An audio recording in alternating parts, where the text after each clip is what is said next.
UFC 312, Du Plessis and Strickland, Andy and Jim here. No, we're not in the main event. It's just the two fighters. It's just Du Plessis and Strickland. They're in there. We're going to break down all these fights for you. We're going to go fight by fight. We're going to do there's a couple fights we're going to do some pretty deep dives on, guys. So there's a lot of information that I don't think a lot of people realize. So there's going to be a few fights where we're going to take our time and dissect it a little bit. So hope you guys enjoy it. Hit the like button, subscribe to the channel, please. Leave us a comment. Tell us who you like. You guys have been doing great in the comment section. Absolutely love the comments. Appreciate you guys keeping it positive, except for the one asshole that put a bunch of bad comments in there and then was weaseled out of it and deleted all of his comments when he ended up being wrong on every single one of his comments. You love to see it, Jim. Deletes his comments. Pansy. All right. Real man. Right just absolutely love it. So, all right, we're going to get into UFC 312. All right. So if you don't have a great comment and you just want to help us out, check out this comment section. Word of the day, Jim. Tim Tams. Nice. We're in Australia, and this is if you've never had these, my God, are they just like they're the best. So type that in the comment section. Tell us if you've ever had Tim Tams before. If you haven't, that's a bucket list thing that you got to try. So, all right, Jim, let's get into it. Let's start with the fights, but first, give us a little recap because, hey, man. We're sitting on the number one spot for MMA Profits 2025. Give us a little recap. What did we do right last week? It's an early year, and being at number one feels fantastic. Absolutely fantastic. So listen, we absolutely crushed our no distance. These totals are ripe. They're to be had. We went with Aleksandre to end inside the distance, and what a shocker. We had to make money off Terrence McKinney. Fight doesn't go the distance somehow. That was never a sweat against the mirror. I still wanted to see another minute. I wanted to see another minute and just see what would happen if they stood back up because, man, Terrence McKinney is a blueprint for betting. The guy just prints you money whenever you want to go through with it. And why don't you take our big play? Tell the people what we did. I don't know why people were convinced that Thomas Peterson was any good and why Gazia's was bad. That was the first leg of our 5% play, and the fight literally happened exactly how we said it was going to. Gazia was going to kill him in the first round, and he did. Absolutely destroyed him. And then Naimov was a very good play. It was more of a fade on Offley. And, Offley was a little bit better than we thought, but it really was no doubt. This was a very confident 5% play that we had. And one of the things that Jim and I have had so far is we're on islands in some of these plays, and they've been working out really well. We told you last week Imavov was going to beat Izzy. I didn't see a knockout coming, but the downfall of Izzy is absolutely real, and we called it. We predicted it. So we're really happy with that. I'm going to make a reference to another champion that is being completely disrespected, Marab style. Yes, I will bring that fight up a little bit later. So, but let's get into these fights here, Jim. We're going to start with first fight on the card, Hyun Park. I'm not even going to try and pronounce this guy's name because I will butcher it. I'm just going to refer to him as the Art of Knockout because that's his nickname. Damn it, that is a great nickname. Art of Knockout is fantastic. So, Hyun Park and Art of Knockout. Who do you like in this one, Jim? Well, we have two guys that I believe have some very, very large holes. I do like Park. What worries me about Park is, as you guys know, if you followed us for a while, is I see an O on one side of his record. Now, 9-0, it's not like he's 15-0, but again, these guys are not going to be undefeated forever. However, in this matchup, I do believe that Park is going to have him covered in pretty much every facet at this point. I think this could end up being a very violent fight very quickly. I would like to bet Park. I have not. I think, like I said, he's going to have him covered in the stand-up. I think he's going to hit weight harder. Art of violence or art of fight or knockout, whatever he's art of. He just kind of swings blind, and he reverts back to this brawl mentality. And against a guy like Park, that's going to leave a lot of openings. I love violence to start this night. I think these are two guys who have massive holes in their game that are going to swing heavies when they get toe-to-toe, and somebody's probably going to fall down. So I'm very interested when the props come out. Fight doesn't go the distance. Still early. We don't have it yet. I'm not willing to plant my flag on either side of these guys whatsoever. Again, being stingy this year of who we're taking on the money line. I'm picking Park. I'm not betting him. I will have a piece of fight doesn't go the distance. Yeah, we don't talk about these fights before we record this video. On my write up, the very last sentence I have is the under is the only thing I'm interested in betting in this one. So, yeah, the lack of defense, guys that like to strike. You got road to UFC. It just checks all the boxes for an under. So, I don't need to harp on anything. I think you covered it pretty well. It's not going to be the most technical fight in the world, but someone's getting knocked out in this one. That's my opinion. Tons of Australian fighters here. Quillan Salkilld, I believe is how we pronounce it, against Anshul Jubli. These are two very, very different 7-1s here, Jim. What's your take on this fight? Well, Jubli cost everybody a ton of money. One thing we've talked briefly about the push in India and how that's a market that the UFC wants to get in. PFL kind of has gotten there first. So UFC is kind of trying to make ground. We've seen them bring in popular fighters, and by popular, I don't mean popular because they're great fighters. I mean Instagram followers, social media presence, get the word out, get that untapped market under wraps because PFL's gotten there first. Jubli, yes, they have the backing, but do we really understand the pressure that these guys are probably under? I mean, it's one thing to have a team on your shoulders. A region. This guy has he has millions of people watching him, rooting for him. The pressure is immense, absolutely immense. And what happened when Mike Breeden put some pressure on him? He folded like a suitcase. And by pressure, you mean barking like a dog. That's what Mike Breeden did. And it threw him completely off of his game. It was the strangest thing. I mean, especially when he was winning. He was winning the fight. Like, just calm down, relax. Yeah, and we saw that's the other thing. Is all he had to do was not get knocked out. Yeah, that was it. Cruise to a victory. He was up 2-0. It was locked and done. So I don't know if we see the weight lifted or if now there's more pressure. Quillan, I remember watching and being very impressed. And these young fighters that come out of Australia, we've said this before. We said it with Steve Erceg. They have a absolutely fantastic regional scene in in Australia. So these records of these guys are pretty legit. They're not cans. You're not going to click on one of these guys and see that when they fought, he's 4-1 and now the guy's 4-7. They're all up and coming tough fighters. So I am going to say that Jubli is going to have to make a statement here. I don't believe that's going to work in his favor. I think Quinlan should have him covered when it comes to the wrestling. I don't think Jubli's striking is going to be enough to hurt him, enough to where he's not going to be able to implement the wrestling. So I'm going to go with Quinlan here, and I actually think Quinlan might win by decision. I don't think Jubli gets finished. Quinlan, we saw he can work his way through the fight and not really push for a finish, more so get the control and get the ugly cage grappling going. So I'm going to go with Quinlan to win by decision in this spot. If Jubli was from Brazil, would he be in the UFC? No chance. That's kind of what I keep going back to. He's just very, very limited as a fighter. Very, very limited. I mean, the fact that he was up 2 rounds against Breeden says a lot about Breeden. We know. Yeah. And Salkilld comes from Contender Series, which you guys know we are big fans of Contender Series. We have long notes on every fighter that got a contract from there.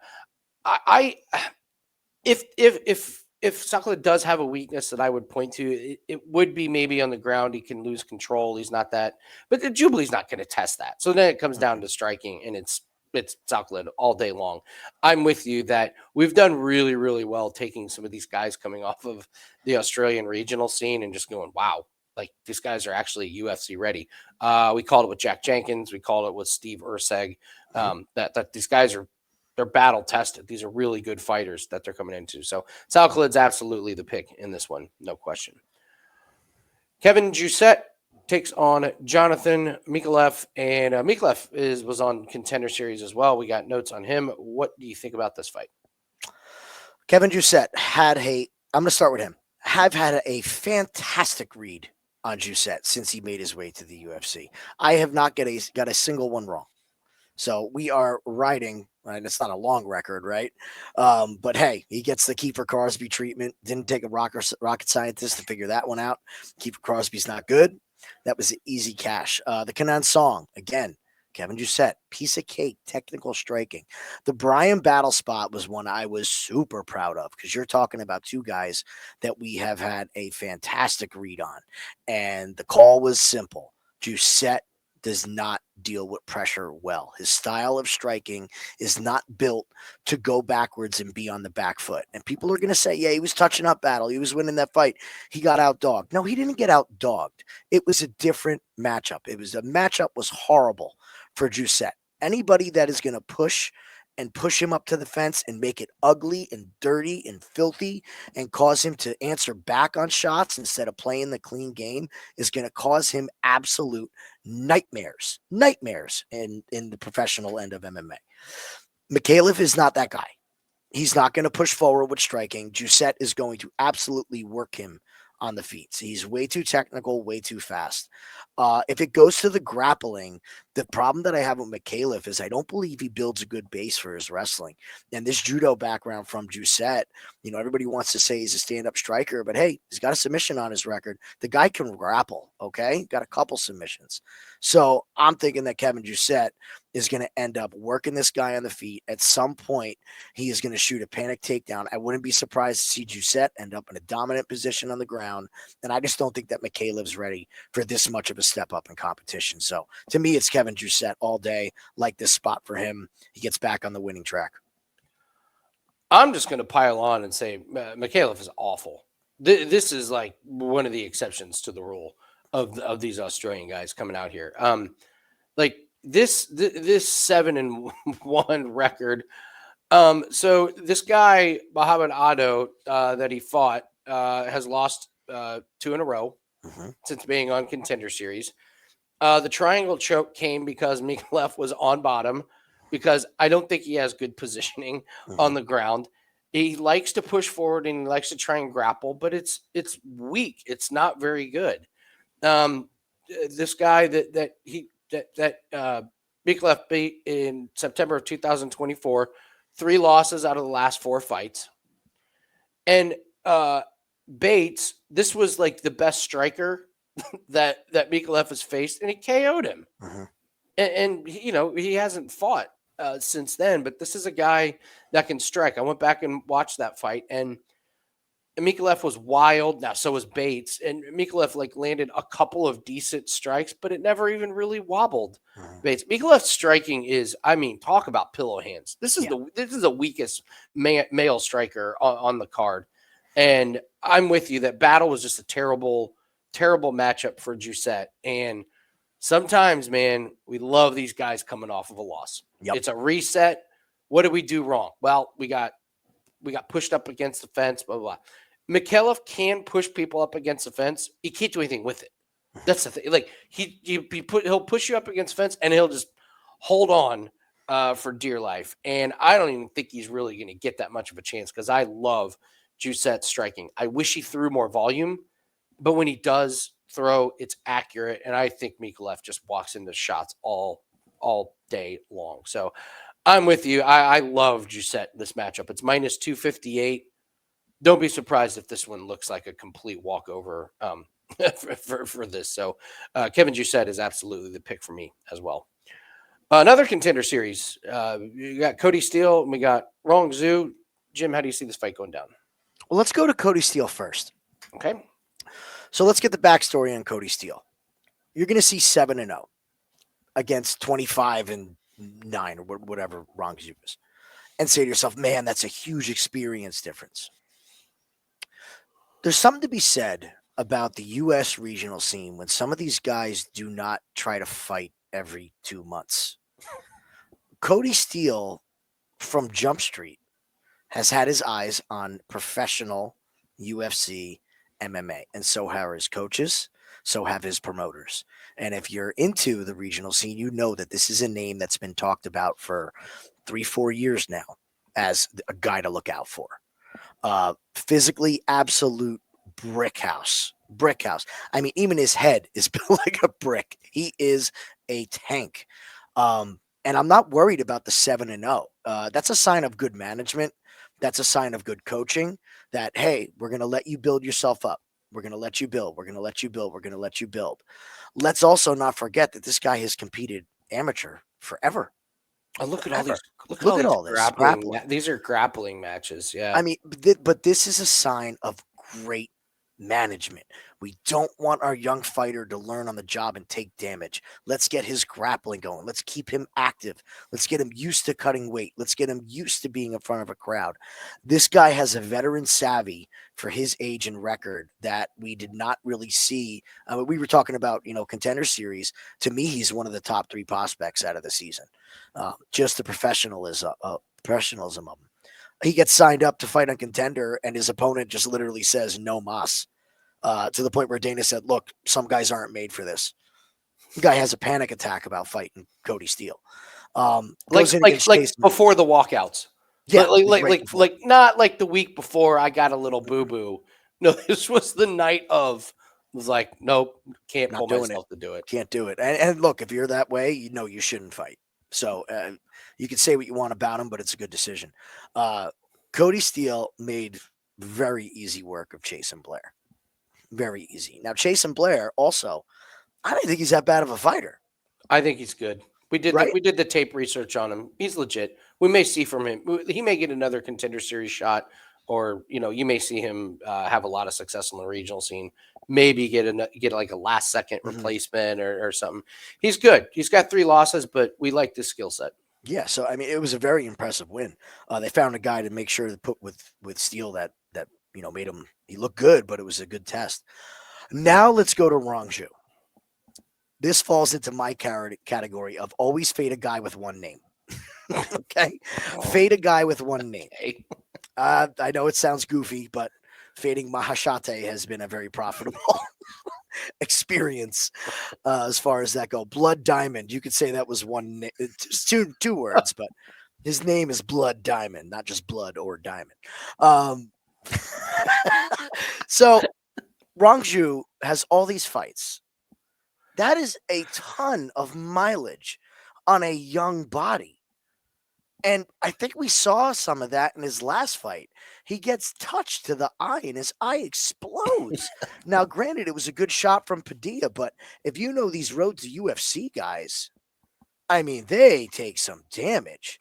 So this is a way different regional scene than what Cody Steele's been dealing with. I think this is Cody Steele all day long. Rongzhu is not going to be able to stop the juggernaut approach of Cody Steele. If he wants to wrestle, he's going to wrestle. If he wants to strike, he's going to strike once he gets Rongzhu tired. I'm hoping that he comes out smart, doesn't try to make a splash and just sticks to his game. I think he will because he's a veteran at this point, only 7-0. And here's the other thing I like about Cody Steele. He's getting finishes in round 2. He's getting finishes in round 3. That is huge for a young fighter. This isn't a Tom Nolan, who we're going to talk about a little bit later, all right? This is Cody Steele all day and twice on Sunday. Love Cody Steele in the spot. I like Cody Steele as well. I'm not as confident as you. I think Cody Steele gets the win because it's just going to be the wrestling. Steele has decent hands, but I do like the experience of Zoo. The Chris Padilla fight, he was doing fine, and that you're right. That elbow was, I've never seen an eye do that. Like maybe it was a 1 in a million shot.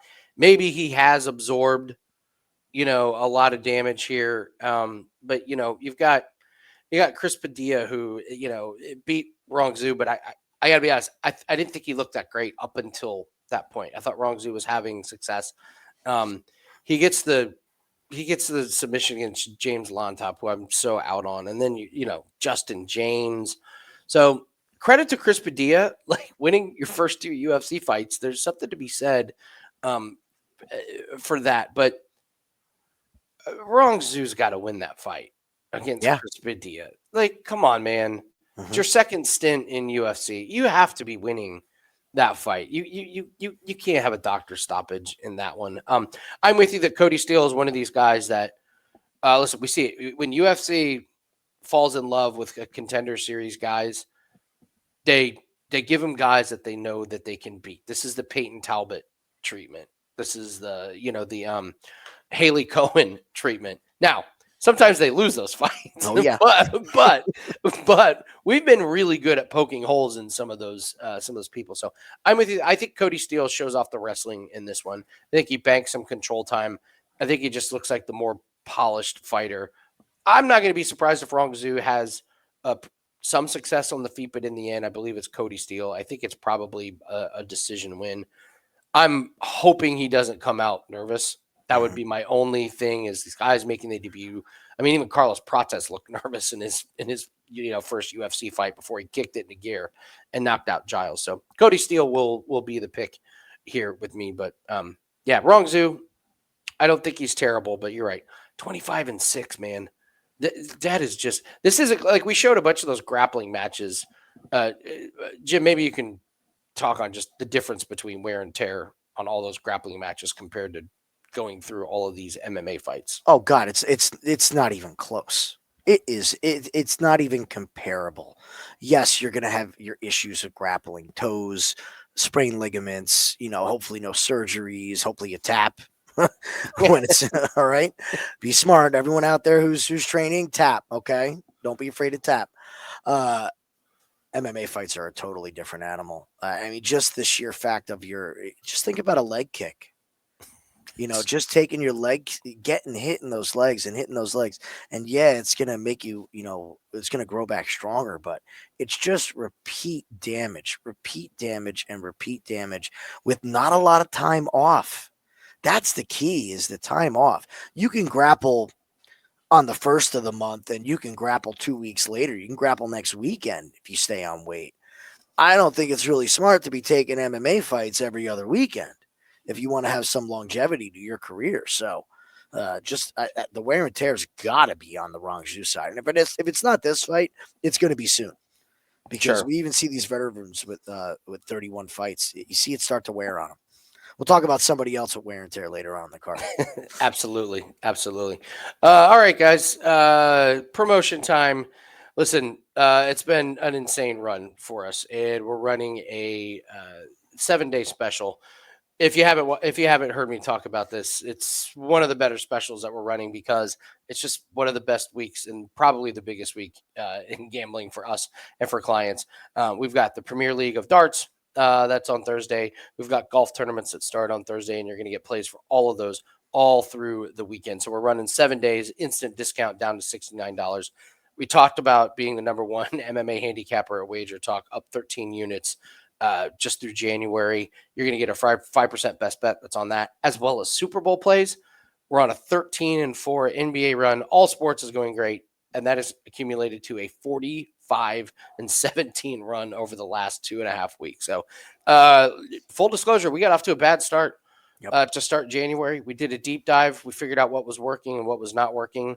And it's amazing how quickly you can turn it around if you're doing your due diligence. So that's what we've done.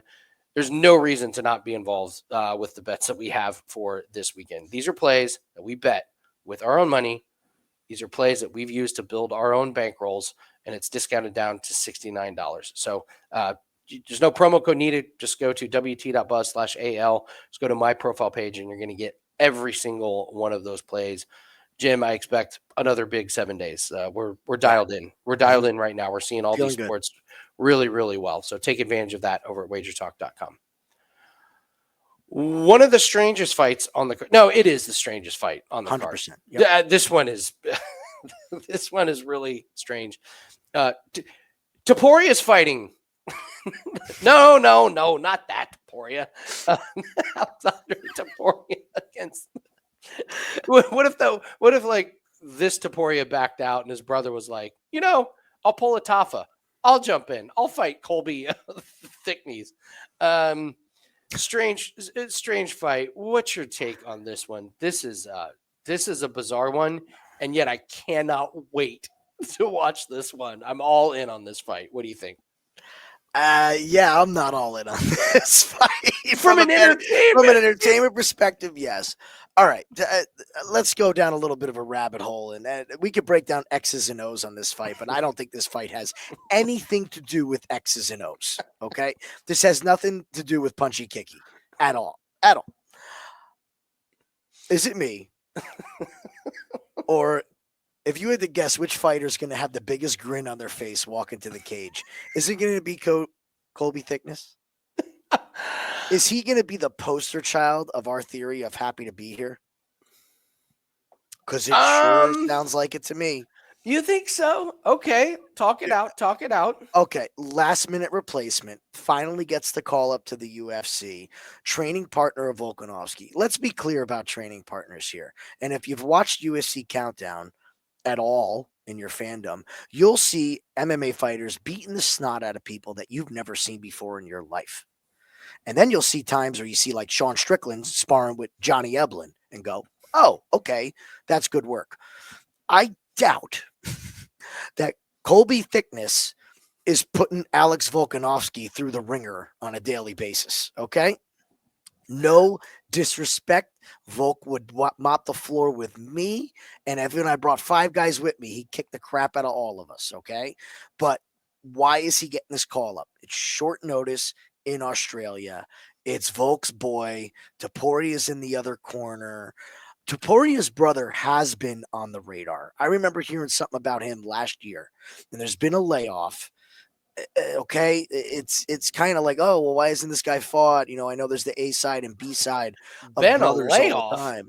Been a layoff. It's been quite a layoff, but hey, when your brother's pushing for a title, I don't know. I'm helping my brother, aren't I? Yeah, and that's the story is that, he's worked with his brother. I Yeah. don't know. I don't know what to make of it. He fights he fights 3 fights in 2015, in Mhm. 2021, in 2022, 2023. Here's my take. Um you should take Topuria to win in round 1, and you should have your live lines open. Okay. And if he Okay. does not get the win, and if he does not get to finish in round 1, I am jumping on live lines on Colby all day long. I this Come on, round 1, round Mhm. 1, round 1. What happened when it went to round 3? He got knocked out. Now I know this was 2015. I just don't think his cardio is going to be there. I really don't. And I am going to have faith in in this guy who's 7-0 on the Australian scene. I don't think he's a Micallef. This guy has finishes in round 1, but 2024 win decision, win decision, win decision. This guy's got cardio to win a 3-round fight. That's how I would play this one. For the record, not one penny of my No, bankroll is 0. touching this fight. But if you are going to play it, you just play Topuria to win in the first round. And if it doesn't happen, I have zero faith that Topuria has a cardio to go 3 rounds here. So, I, um, I I love that you said that, because if you're gonna look at this fight anyway, you already know what I'm about to say. what? You're playing this fight not to go the distance. Yeah, like, Because if it's Topuria in round 1, I mean, the that's a great submissions point. are going to be there in round 2 and round 3 for Thicknesse if he survives it. Yes, The physicality difference and cardio difference, I think, is immense on both sides, which has kept me off a fighter. I yeah, you're right. To not go the distance, maybe just simplify that. Not go the distance, because I just don't believe that Topuria is going to last 3 rounds in this. I don't buy it. They're bringing him in to murder somebody. Mhm. That's what they want. Yep. And sometimes this goes well, and sometimes it doesn't. Like for UFC, but Yeah. like the crowd will go ballistic if Topuria This is gets true. finished. So This is true. yeah, I fight not to go the distance, but again, probably not betting this one. Cong Wang and Bruna Brazil. How do you see this fight going down? Speaking of fights that I'm not betting, this is one of Yeah, them right here. I can't lay the juice with Kong Wang. I know she lost as a big favorite. I know she was winning that fight. I just can't do it, guys. I can't do it. I'm not. There's so many better spots on this card. Bruno Brazil's at Fighting Nerds, but we also just saw Myra Buena Silva, who was at Fighting Nerds, just come out with an atrocious game plan. and piss away a fight that she very easily could have won if she would have just not grappled and stood on the feet. That's literally all she had to do. So I know Fighting Nerds is the hotness. I know we don't want to fade Fighting Nerds. However, there's a bottom of the barrel at all of these camps. And I'm wondering if the women's division out of Fighting Nerds are there not out of choice of the Fighting Nerds, but their own choice. I don't think they're scouting and saying, we got to get you in with us. You got to come train with us. I think it's more so them going there. So I'm just not going to trust either of these ladies. I can't. This is a total no bet for me. I won't even give you a BS high pick. I think this one should win. I am not betting this fight. This is a bathroom break. On to any opinion you have. Yeah, I have the same thing.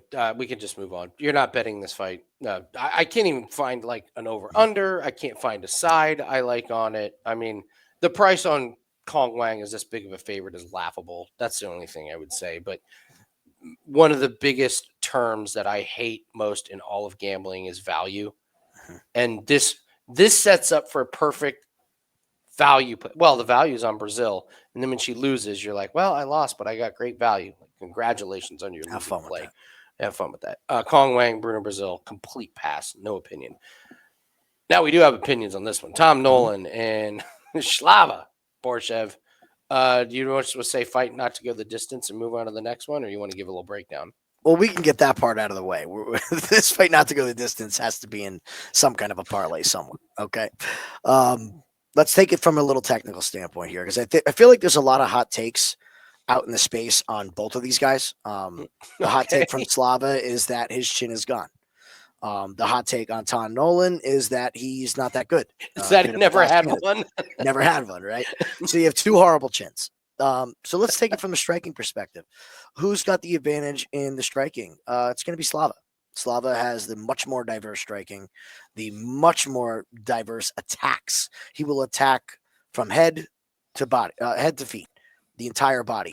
Tom Nolan will not, is the thing. Tom Nolan's longer, which I think could be a real problem for Slava, because the one thing everybody has to understand when you have an aging fighter, it's not so much that the chin is gone. It's not so much that the body's gone. What starts to go is your reaction time and your line of sight. And these long shots that you normally would be able to slip and counter, all of a sudden they're hitting you in the nose, they're hitting you in the eye, and your reaction is that you're stunned by it. So I feel like if Tom is going to get the knockout in this fight, it's going to be a long shot from the outside that clips Slava. If any old school fans remember, I forget who knocked him out, but Martin Kampman got knocked out years ago from a punch. Shoot, who was it? I can't remember who Martin Kampman got knocked out by, but it's a highlight. And I always feel like Slava's Martin Kampman's clone. he fights like him, looks like him, and that kind of a knockout from about 6-7 feet away. If Slava's going to win, it's going to be Tom crashing the pocket. So I think if you have to have a bet on either side in this fight, you watch the first couple minutes and see what realm this fight is going to be fought in. If it's at distance, it's Tom Nolan. If it's in tight, Slava. Slava's going to work the body. He's going to work the legs. He's going to work the elbows. So fight doesn't go the distance. Not planting my flag on a side. I think it's more of a live bet situation if it lasts. So when I was looking at this one, I'm looking at two guys, and I just think that all right, so Kampman got knocked out by Carlos Condit, Johnny Hendricks. I think it was Hendricks. Hendricks. One of those Hendricks HGH bombs from across the cage. Yeah. Starched him. Yeah, it was Hendricks. Yep. So I just feel like Borshev is more comfortable with where he is at in his career. And, it's 8-4-1, whatever, but decent little win against Lon Top, who I just don't think that's good. Listen, his big weakness, we know this, it's wrestling. He's awful at it. He doesn't practice it. So what happens? Of course he gets beat by Chase Hooper. Of course Mike Davis of course Dia Casey takes him down. But what happens when he fights these strikers? Machate. There's my guy. Yeah.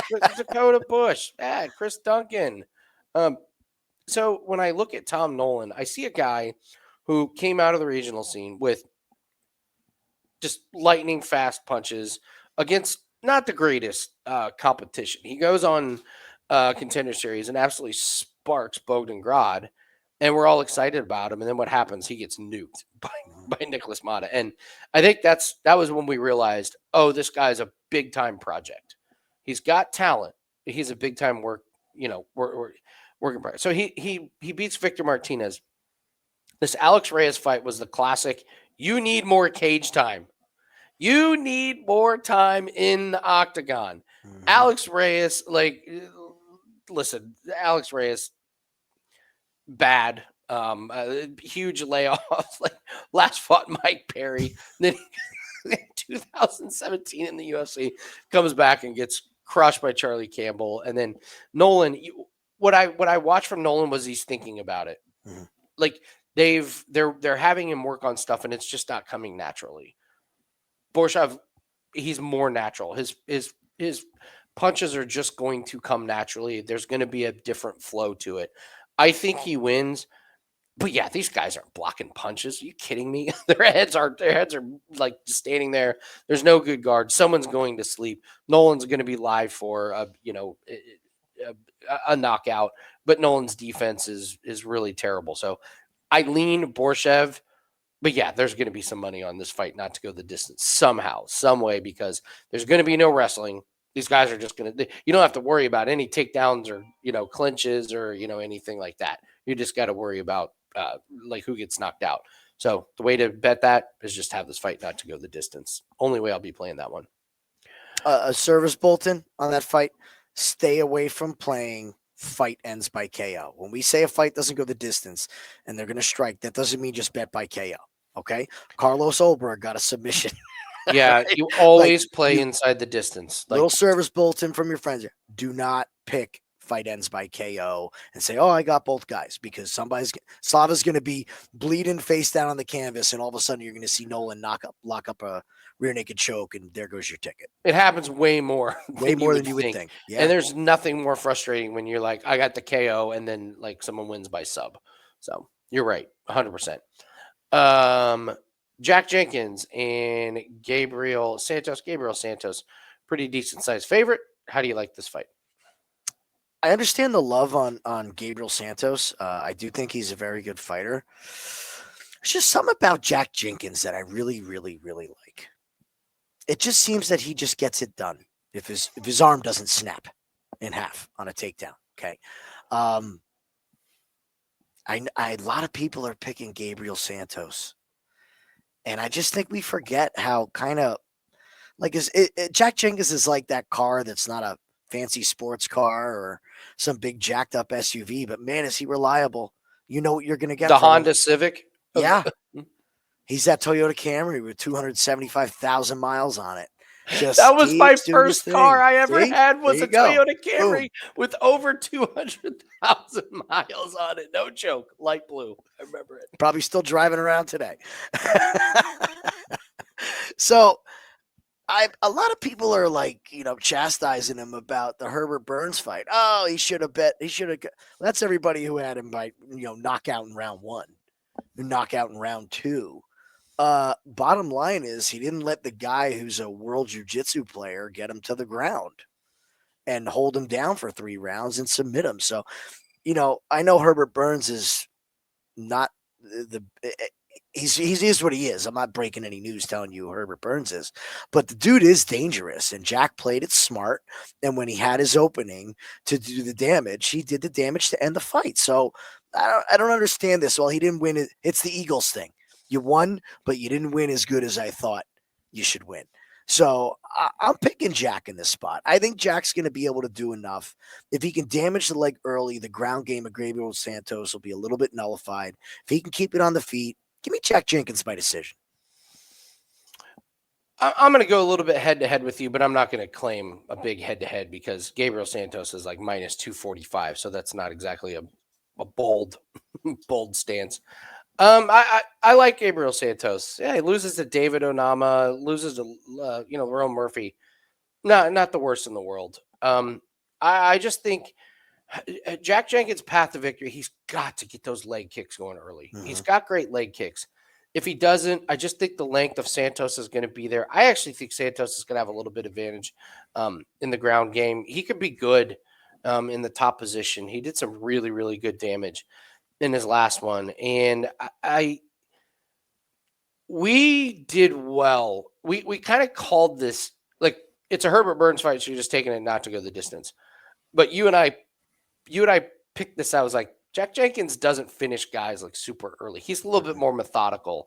Like his fight IQ is like through the roof. I will say that about Jack Jenkins. He gets the most out of his body and the most out of his tools. But so we played that not to go the distance, whereas everyone got killed on the on the under 1.5 on her. But he was losing this fight against Chepe. I thought, gets the injury, and then I don't know if he won this Jamal Emmers fight. He was surprised when he won it. I think it's close, but I just think Santos is just going to have a little bit too much in the length. Here's what I love about Jack Jenkins is undersized, doesn't seem to be the most athletic guy in the world, but damn, does that guy get the most out of his but like you said, he's the Honda, is the Toyota Camry, and sometimes that's all you need. I love Jack Jenkins. We've made a lot of money on him. I think he goes down. I think Gabriel Santos, gets this one. The length is just going to be a little bit too much in this one. Maybe this is the hometown cooking one. True. This could be the one because we'll a few other ones. I'm not sure even see the scorecards. So if there's going to be one pretty bad home cooking scorecards, we've already seen Jack Jenkins get away with it against Emmer. So we'll see. Jake Matthews and Francisco Prado. What do you think about this one? Well, I can tell you I'm done overrating Jake Matthews. Looking back on Jake's career, really not as good as we all thought he was. I mean, you start really going down here. All right, beats Phil Rowe, who's got the IQ of a field mouse when it comes to fighting. Gets worked by Michael Morales. No shame in that, but gets worked. All right, Darius Flowers. Okay, enough said there. Losing to Matthew Semmelsberger. This is the one. This is awful. Come on, man. And this knockout of Andre Fiallo. Can you click up Fiallo? Let's see if he had another fight and got knocked out. Last time it was 4 in a row or 5 in a row. He's getting knocked out in UAE. Oh, wait, 2024. Yeah, okay. So if he gets another, we're on a 5 loss streak with him, all by KO, starting with Jake. Okay. So what are we really crediting Jake Matthews with? All I hear is, he's got great wrestling. He's got great this. He's got great that. Not enough to beat Sean Brady. Sean Brady worked him as far as the grappling goes. So I don't know, man. I think he's more of an overrated fighter, and Francisco Prado is in the opposite direction. This guy is on his way up. What worries me here is this is going to be up a weight class. This is 170 pounds as opposed to 155. Now, that being said, Francisco Prado 1,000% has the frame for this division. So this could be a very nice calculated move of him coming up in weight and building into this more adult frame. I just don't think Jake's going to be able to handle the pressure, man. Prado's going to walk forward. It's what he does. And at some point, I think he gets chin checked. I love this fight. Not to go the distance. I know we got to remember new gloves are back or KO gloves are back here. So this looks like a very violent night for me as far as betting goes. So I like Prado. I think a sprinkle on Prado by finish. And he's welcome to this new weight class in open arms. Wow, you and I are completely different sides on this one. This is the one we disagree because I have this fight to go the distance, and I see a Jake Matthews win here. Okay. Francisco Prado, man, he just sits there and strikes, and you can hit me as much as you want. That's what I take away from him. He got worked by Jamie Malarkey. Give me a break. Zellhuber beat him like senseless. Like he was a bloodied up mess. And then he beats Azatar, but Azatar just stands in the middle of the ring and throws. And look what's happened to Azatar. He just stands there and he's either knocking somebody out or he's getting knocked out.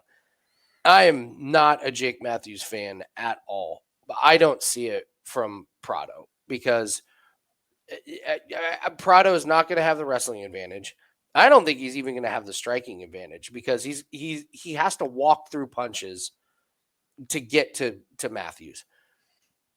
Maybe he can weather the storm, but in my opinion, what you're hoping for, and this is absolutely 100% could happen, you're hoping for a big time Jake Matthews boneheaded decision, and he's going to give you 2 of them every fight. Mhm. He's going to give you sometimes 3. Some of the he gave you like 2 or 3 in the 3rd round against Phil Rowe. Like, you're supposed to be the big wrestler. How are you getting reversed by Phil Rowe? And then he makes up for it, but then he's going to do some dumb things, and I just don't think that Prado is the guy to take advantage of that. I also think both guys are really tough. I was pretty impressed that Prado didn't get. Not only did he not get finished by Zellhuber, but he was had his wits about him. He was just Mhm. bloodied up. I think this is a Jake Matthews by decision type of fight. So this will be fun. You got like Prado in the under. I get Jake That's a big Matthews time winning head by to head. That we see 2 totally different fights there. absolutely 2 Cool. totally different ones. So that'll be fun. All right, let's move to Jimmy Crute making his triumphant return against Rodolfo Bellato. How do you see this fight going down? Well, I'm going to talk like Rodolfo Bellato strikes and say that his striking is slow. All right, this Oh is my good. God, is This he is stuck good. in the mud? This is good. I went back and watched Bellato's fights, and I can't tell you a slower guy in this division. I can't. He's like a video game character that's got like 100% grappling and like 98% strength, but his speed rating is 20. Just useless, right? He is so slow. And if you're going to be slow, you can't leave openings. I can't have a bigger red flag on anybody's career than being almost finished by Ihor Pateria. That's kind of all I need to know in this fight. And This Ihor Pateria. yes, that Ihor Pateria, whose wins are Robert Birchak, who was probably the worst fighter that we've seen in 2 years. Couldn't believe how bad he was, and the retiring Shogun Hua. So yeah, he's not that great. So Bellato, yeah, he's got some finishing upside. He's got good grappling. He does hit hard. He is tough. I'll give him that. He's tough. Here's the thing: he's fighting Jimmy Crute, and we're coming off of this. This is one of our favorite theories. Is the retired? I'm in. I'm out. I'm in. I'm out. Now I'm back. I was out, but now I'm in. Pick. You have to be all in this game. It cannot be a part-time. It's not really a side hustle for him. He's got nothing else, but I just don't really see any upside on either guy here, skill set wise. Jimmy Crute is just a perennial ball dropper. I mean, look at these losses. The loss to Jamal Hill, yeah, he did go to the title, but Jamal's been kind of exposed as being a bit of a one-trick pony. The Anthony Smith was a dead nerve. Say what you want, but the dude still stood there and got leg kicked. Like people are, oh, it's only one shot to the leg. It is not. Well, move your leg. Don't get kicked there. How about that? Learn how to check a kick properly. So I'm not seeing any of these improvements. Not picking a side. Again, sound like a broken record. This fight is not seeing 3 rounds. There is no way. Somebody is getting finished in this, and it's either going to be the return of Jimmy Crute, and I hope it is because then we get a chance to fade him, or we're going to see Jimmy Crute drop the ball yet again. So fight doesn't go. Parlay it up. Yeah, this is the way to play this one. I mean, this guy got finished by Alonzo Menafield. Allow me to go to Alonzo Menafield's page. So, gets the win against Dustin Jacoby. Here's another one where the winner didn't think he won. And then what happens? He's being nuked by Olberg, nuked by Azamat. So what's his wins? A questionable win against Dustin Jacoby. He finishes Jimmy Crute, a draw against Jimmy Crute. And so you have to go back to 2020, find the last time Jimmy Crute won. And who is he beating? Oleg Kasachek, who you have nailed. Oleg Kasachek. Well, we've both nailed. Oleg Kasachek has no ground game whatsoever. So no surprise you can submit him. And then Bukauskas. Like this is these are this guy's wins? No way. No way. So I found a podcast that Jimmy Crute was on, and it was the Australian MMA podcast. You can go listen to it. Jimmy Crute actually said, "I'm too good at this to not be fighting in the UFC." So Jimmy Crute had an assessment of himself, which is, I haven't won in 4.5 years, but I am too good to be sitting out these cards. So there's a card coming to Australia, and I get put on the card.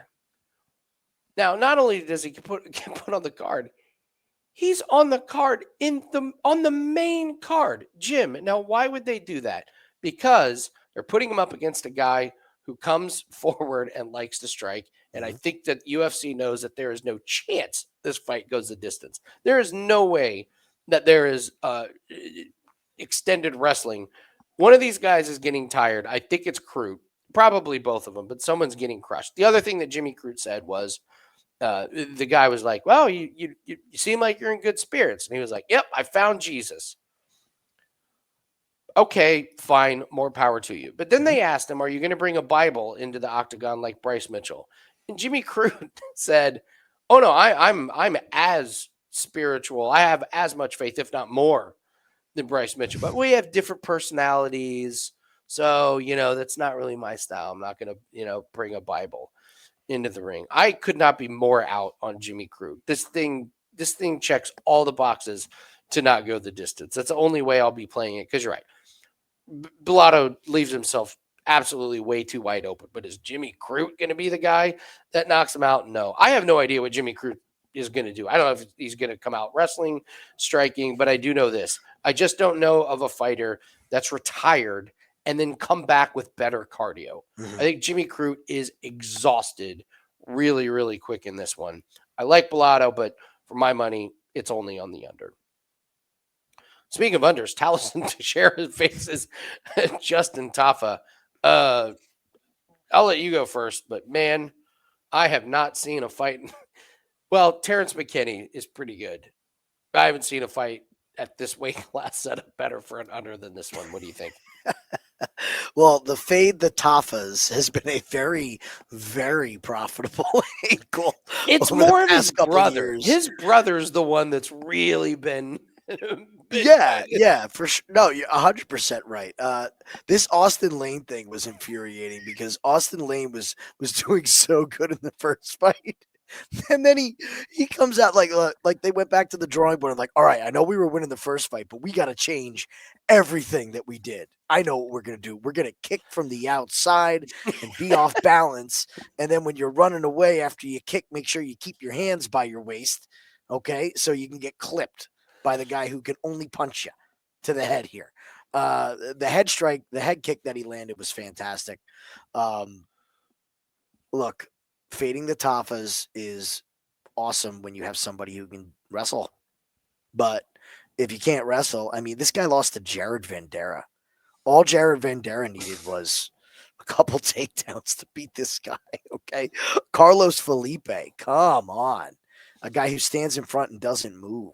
So he's going to be at a huge athleticism disadvantage with Teixeira. And there's going to be a huge height and reach disadvantage. Here's the thing about Tafa, and we saw this with Mark Hunt for years. Tafa has the same striking style. I'm not saying that he's as good as Mark Hunt, but these Samoans know how to fight tall guys really well. These Australians, these Kiwis, they know how to fight the tall, lanky guy really well because they're so good with that overhand right. And they put their whole body into it, and they're heavy, and they're built like a bowling ball. So if Teixeira doesn't mind his P's and Q's, he's going to eat an overhand right from hell that is going to put him into the next row. That being said, if he's playing the outside game in a nice big cage, Tafa's got no shot to even reach him. Those stumpy arms are not going to get there. This fight, agreed, is not going the distance. You're going to end up with one of these two guys taking a nap on the ground. We were very excited to bet Teixeira in his debut fight. That got canceled. So I'm not liking this matchup as much, so I can't really put my money on Teixeira. I was ready for him against Lucas Bresky. That was going Oh to my be a God, this was going to murder. be. This was going to be. This was going to Full be disclosure, that was going to be a 5% play. No doubt about it. 6%, 7%. I mean, that was just going to be. Yeah. Yeah, All right. So this is a different beast with Tafa. So I'm on the no distance. I'm watching it live. We'll see where it fights. one of the reasons why I'm not totally on Taliesin Teixeira when I'm just on it to go the distance is he's gotten away with beating a lot of guys that he can take punches from and deliver it back. Against Arthur Lopez, I'm sorry, he was eating a lot of shots, and it was like he was like, I know I can take punches from this guy. I don't think Tafas are very good fighters. They're one hitter quitters. I get why they get the fights that they Mhm. do get. Like why wouldn't you want to put Tafa on a Yeah. on a main card? Like he's exciting. Um, but look at these guys that Teixeira's been beating, like 2-1, 2-1, 4-15, 1-1, 0-1, 0-0. So I went back and watched this Lopez fight, and I'm like, this guy just fights with his hands way too low. He's not even trying to have a guard up. Yep. So now that being said, I mean, these finishes, he's got finishing power. Absolutely. So he's got the reach to touch Tafa, but he's also got his hands way too low. So somebody's going to sleep early. I would take the under. I would take this fight to end in the first round because I think this is a freaking firefight. Surely Justin Tafa understands why he's there. Yep. Like they gave him Carl Williams and it ended up being a wrestle fest, and that's not what you do to Tafa. You give him a striker because you know fireworks are coming. So fight not to go the distance is an easy play on this one. All right, moving to the co-main and the main event here. We'll start with the co-main. Champion Weili Zhang against Tatiana Suarez. I have not seen a women's championship fight where the challenger has gotten so much love and the line has swung so heavily in their favor than what has happened with Tatiana Suarez. So this is one of those fights I think we're going to do a deep dive on. So Jim, go ahead. You go first. Who would you like me to take? We have a lot on this one, so Yeah, we really do. So let's wanna tag start? team this. We'll start with Weili Zhang. Okay, Weili. Actually, no, we're going to start with Tatiana Suarez because that's who everyone is on. Okay, And perfect. I know for a fact you and I do not believe in the 10-0 Tatiana Suarez hype. Mhm. So I'll let you go first. Let's start breaking down why we're not all on board Tatiana Suarez. So let's start from the beginning here. Let's hit the Ultimate Fighter fight. So she wins the Ultimate Fighter against Amanda Bobby Cooper, who at the time was 1-1 and is now 4-5. You beat me to it. Beat you to it. Okay, losing to Ashley Yoder, getting submitted by Mackenzie Dern back when Mackenzie had nothing but grappling. Absolutely nothing but grappling. These are bad looks, okay? So I really can't say that that was a quality win. Now I know the talent level of Tatiana Suarez and the pedigree was there. But we have a myriad of problems with Tatiana's career that nobody just seems to want to say the elephant in the room, and that she has not been healthy since that fight. There's 100% healthy, and then there's I can get to the cage. I think at her best, those few times that we saw her fight was I can get to the cage. This girl has been through the absolute ringer, and I respect the hell out of her for getting back to this point. But these wins that she has, I just cannot rate. I cannot rate these wins. That is not Alexa Grasso, the champion. That is not Carla Esparza. Look, Carla Esparza is the same fighter she's always been. There's nothing new about it. And that was the beginning of the exposure of Carla Esparza. It really was. We've seen her do absolutely nothing.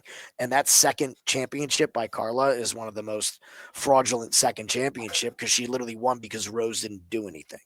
Okay. So I'm not rating any of these wins whatsoever. I'm just not. I'm sorry. Montana De La Rosa, Jessica Andrade. I mean, you want to tell everybody? Yeah, Nobody wants to talk about this fight, this situation. yeah. So she she beats Nina Nunez, goes to decision against Nina Nunez. This is supposed to be in your prime. Like, I don't know about that. So then she has the massive layoff. Knee is completely reconstructed. She comes back, and I'm sorry, she doesn't look the same. She doesn't even look close to the same against Montana De La Rosa. It took her to the second round. Listen, Montana De La Rosa is, come on. Like this is not a great fighter. And Suarez looked slow. The takedowns were tough. The striking, as always, looked terrible. So she gets the win against Montana De La Rosa. Congratulations, great. You're going to fight Jandiroba. Oh, that fight falls out. So now she gets Jessica Andrade. I don't think people remember that Jessica Andrade was on the divorce tour at this time. Jessica Andrade was very open. She's going through divorce. It was very expensive. She was losing all of her money. Look at what Jessica Andrade did in 2023. People are not giving this like enough clout. So in January, she fights Lauren Murphy, beats Lauren Murphy.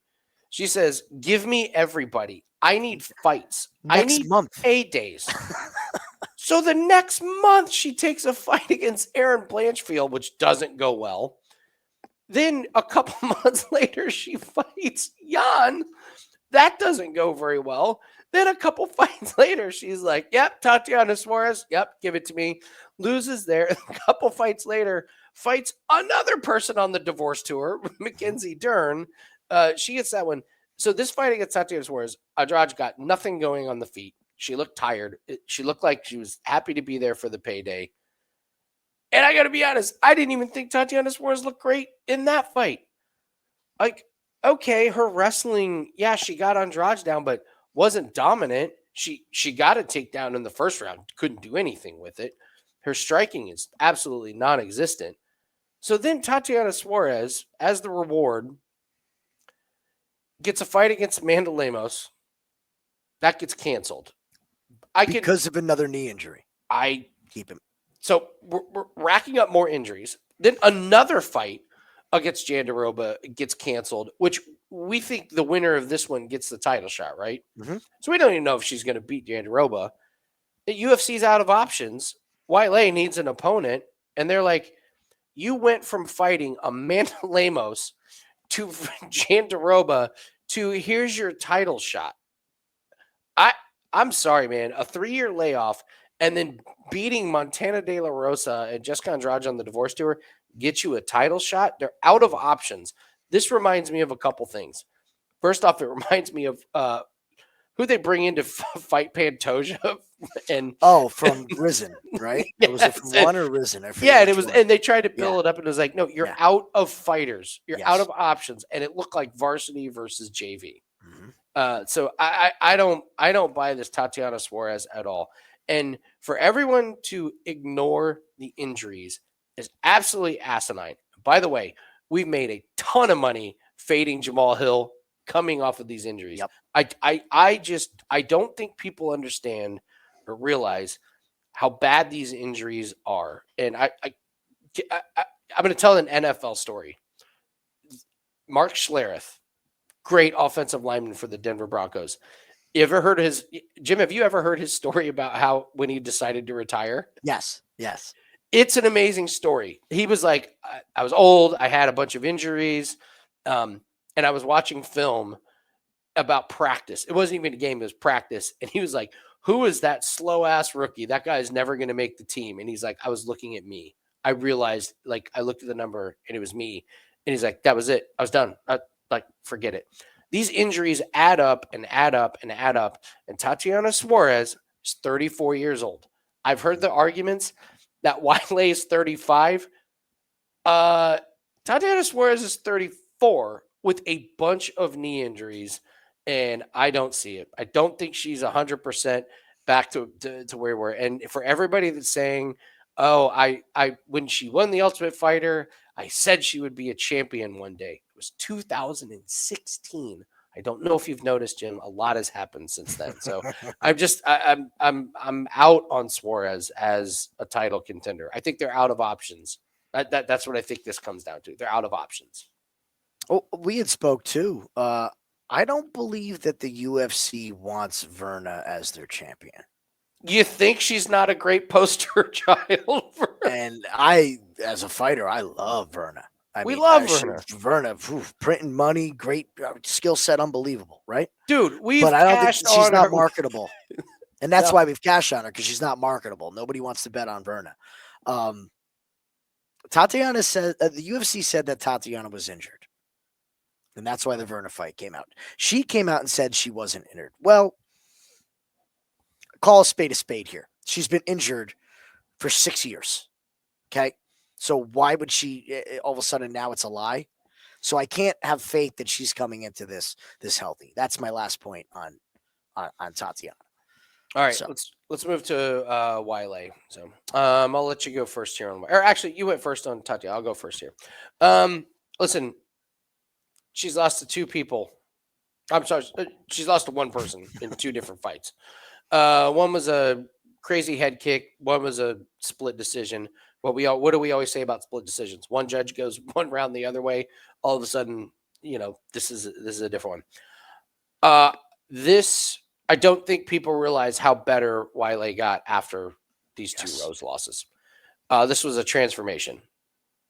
She looked good, coming up into the, Tisha Pennington, Jessica Andrade, Joanna.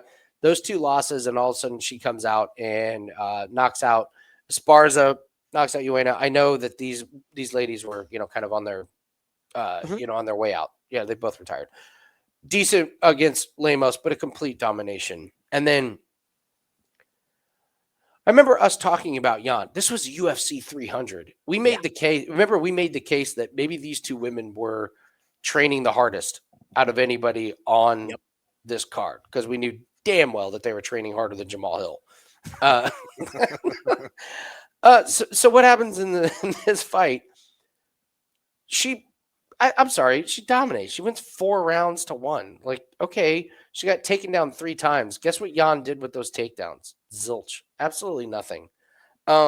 Striking wise, this is no contest. Weili is light years better. I watched Tatiana Suarez throw those body kicks against Jessica Andrade.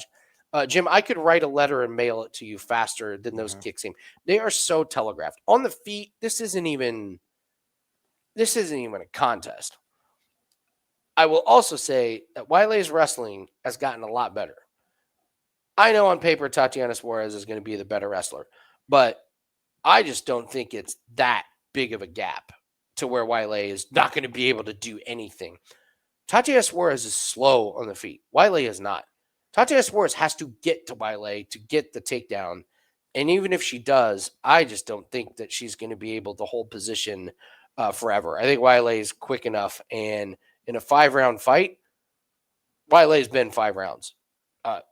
Like Tatiana has been canceling fights. So I don't understand the absolute love for Suarez and the complete just like, nope, it's Weili's time. What do you make of Weili's record here? It's amazing how I sit here and try to find ways to discredit. Perhaps she's in the talks of the greatest of this division, right? Of course. How could you not be? I mean, I'll tell you what, if she wins this fight emphatically, yeah, she's pretty much cleared out the division. It's the Verna fight, and then that's it. There's really nothing left from there. There's already been the talk of her moving up in weight and challenging for another belt. Now, that makes me a little nervous, but Weili has shot that right down. I have business first, and I think that's where she's going to go first. I love the training from Weili. So this is a woman that was at the PI in China. That's where she got her start. Trained there her whole time. Trained there. She's been in Thailand. She was in Thailand her last fight. She's in Thailand this fight. She's at Bangtown Muay Thai. Okay, not Tiger Muay Thai. But the reason she's there is, and this is where she's a supercomputer. They look at all angles of the fight game. This is the same climate that she's going to be fighting in. This is close to Australia. She wanted to be somewhere where it was hot because she wants to feel what that arena is going to be like. People forget it's summertime down there. It's hot in Australia. Okay. This isn't like they're fighting in Canada this time of year. It's going to be hot. The travel's easy. She's not. What do you think when you hear Muay Thai in Thailand? You think Muay Thai, right? Yeah. They're over there drilling grappling. She's got a whole wrestling team around her. She's got wrestling coaches, jiu-jitsu coaches. This woman is an absolute sponge. She lives and breathes competition and improvement. Thing I heard great in her interview today was, I'm learning English because life is about improving. So if you're looking at both of these fighters over the past 6 years, who's been improving and who's been struggling to maintain? Weili's been improving. Tatiana's been struggling to stay status quo. So to me, this is a no-brainer. I think you guys know where we're at on this one. I like Weili. I'm going to take the champion. This line continues to move. I thought other thing that was interesting is she went to plus money for about an hour. Yeah. And shifted right back. So it's Weili for me in a 5-round environment. As long as she doesn't get submitted in the first, I think this is her fight to win. Let's talk about that Jan fight, because I've heard, Jan got 3 takedowns. Jan knocked her down. This fight was 2 seconds away from being over at the end of the first round, and you heard a great soundbite about that. So walk us through that situation and what Weili said. I mean, she has a great point. I forget what the fight was. The other, who was our guy in PFL? Kelly, right? Had the finish right there, and then there's a break in the action. Oh, yeah, there was a groin shot in PFL. Yes. And he lost it. I mean, he's destroying him. He was destroying the guy. Groin shot. Yeah. 2-minute break, and he gets finished. It is so hard to go through the emotions of I won the fight to I have to keep fighting. And if you think back, true fans will remember this: Kennedy versus Romero, Stoolgate. Kennedy said fight's over, and he beat the snot out of Romero in the first. And when they came out to start the second round, he said, I had nothing. My body was done. The rage of hormones and emotions that go through you. And now you have to keep fighting. That's exactly what happened with Jan. She thought the fight was over. She openly said she didn't hear a word anybody said for the next 2 rounds. And then finally her corner snapped her out of it. And what does she do? She rolls through her in 4 and 5. So it's completely understandable, that situation. And I don't think that we're giving her enough credit for choking a girl unconscious in the first. If there's 2 more seconds in that fight's over. Over. And what is she in this fight? She'd be minus 320. Yes, right? You're right. So, you got to take all angles into consideration. We're moving on to the main event. Du Plessis and Strickland. Once again, if you guys could hit the like button, if you guys could subscribe to the channel, help us out a ton. Leave a comment in the comment section and take advantage of that 7-day pass that we mentioned earlier. All plays that we bet with our money are included in that. Du Plessis and Sean Strickland. I'll go first because I don't really want to bet on this fight except for overs. Yeah, that's not going to have my money. This first fight was a split decision. It's dog or pass for me. Sean Strickland, we joke about, you made a great point about Michael Page. He can make a fight about Michael Page like he did against Shara. And we laugh about Sean Strickland. Like, how does Sean Strickland go up against grapplers and all of a sudden they're boxing in the middle of the ring? Sean Strickland's high volume, not a lot of power. I have no opinion on this. I have no idea who wins. Like, when you have a rematch against a split decision, there's no value in betting this whatsoever. Like, I will completely not be. I won't have a penny on this fight. What do you think? I have a vested interest in rooting for Sean Strickland, and it's nothing against DPP. I have faded DPP, and it has bit me in the ass for quite a while now. So I will not be having money on this fight. But if I'm breaking this fight down, I'm looking at 2 things. This is a rematch. So who has the option to make more improvements? It's always the guy who loses. Okay. This fight was so close, though, and both guys got their game going.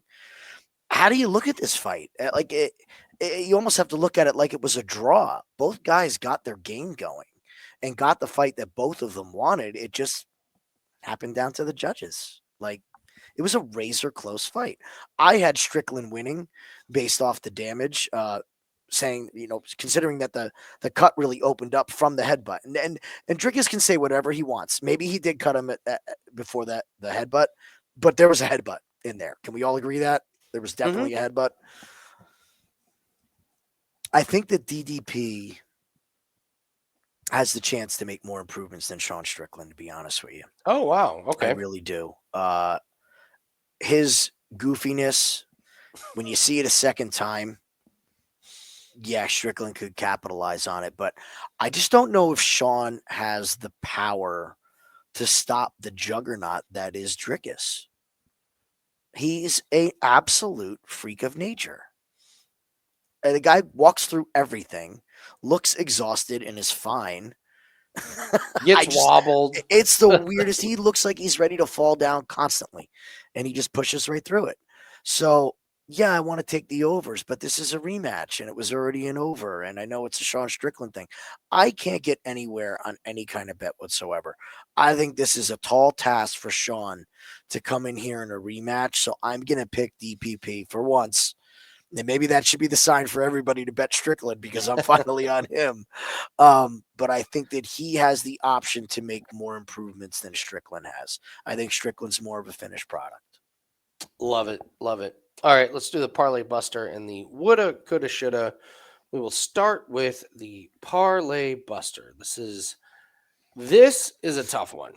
This is a real tough one. So what do you think everyone is going to put in their parlays?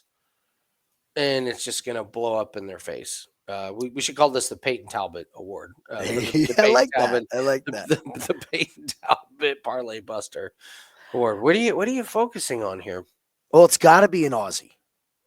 It's got to be an Aussie because what does everyone always love to do? Oh, we're in France. Let's bet all the French guys. Oh, we're in Saudi Arabia. Let's bet all the Russians. Okay.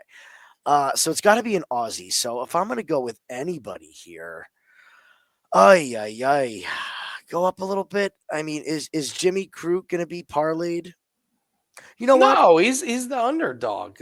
I'm gonna go. This is what's tough, man. Yeah. It's just like what do you think everyone's gonna put in their parlays? I don't know what everyone's gonna be putting in their parlays. I'm gonna go Jake Matthews, who I believe is the favorite. Yeah, minus 230. I'm gonna go Jake Matthews. I like it. Just because he will be parlayed so much in the Aussie parlay. It's a perfect parlayable number. I do think that Prado was live, even though that we're at odds on this. But from a parlay perspective, Jake's going to be parlayed a lot. All right. I'll go with Cong Wang as a parlay buster. The odds on that are just like way too crazy. Like Cong Wang, 6-1. But like, come on, who are you beating? Great, she knocked out Victoria Leonardo, and fighting in some of these other divisions that I'm not that sold on. And Bruna Brazil's got UFC experience. She's not going to be intimidated by this. She's won decision fights before. I know it's against Shauna Bannon and Molly McCann, but maybe Cong Wang just isn't the juggernaut that we think she is, and that's a massive price that I think people look like. Oh yeah, Cong Wang, I'll throw her in there. All right. Woulda, coulda, shoulda. This is the fight where at the end of the night, we're looking at it going, why didn't we lay the house on that? What do you think? If I'm looking at anything that I am going to regret not betting, I'm going to go to the Cody Steele fight. Okay. And I'm going to say Cody Steele by submission. Oh, wow. I think he just has such a massive grappling advantage. And if we just click on Cody for a quick second, and run through the amount of subs that this guy has. All these grappling matches as well. I feel like there's going to be such a disparity. I'm really high on Cody Steele. I'm going to regret not taking him by finish when he chokes Rongzhu out in the first round. And it just makes it look easy on the ground. Because he's got knockouts. So are you taking Are you talking inside the distance? You could play, yeah. I mean, you could say inside the distance. I mean, you got Rongzhu, who's a killer be killed and finishing his last one because of a doctor stoppage, a lot of wear and tear. So we could say inside the distance. If I want to get specific on, I think Cody can take him down and submit him, but play the inside the distance if it's a great number. Yeah, these categories are tough. I'm going Kevin Jousset. over Micallef. Like I think he's going to look like a minus 600 on this one. I think Micallef is absolutely terrible. He's got absolutely no striking whatsoever, and I don't think his ground game is that good at all. And like you said, Jousset's got experience. He can stuff takedowns. He's a big, strong guy. So I think on the feet, it's going to end up looking like a pretty big mismatch. So we'll go Kevin Jousset. So, all right, that is going to do it for us. Thanks so much for joining. Make sure that you take advantage of the 7-day special, like and subscribe to the channel. Good luck on your plays, and we'll see everyone later. good luck, guys.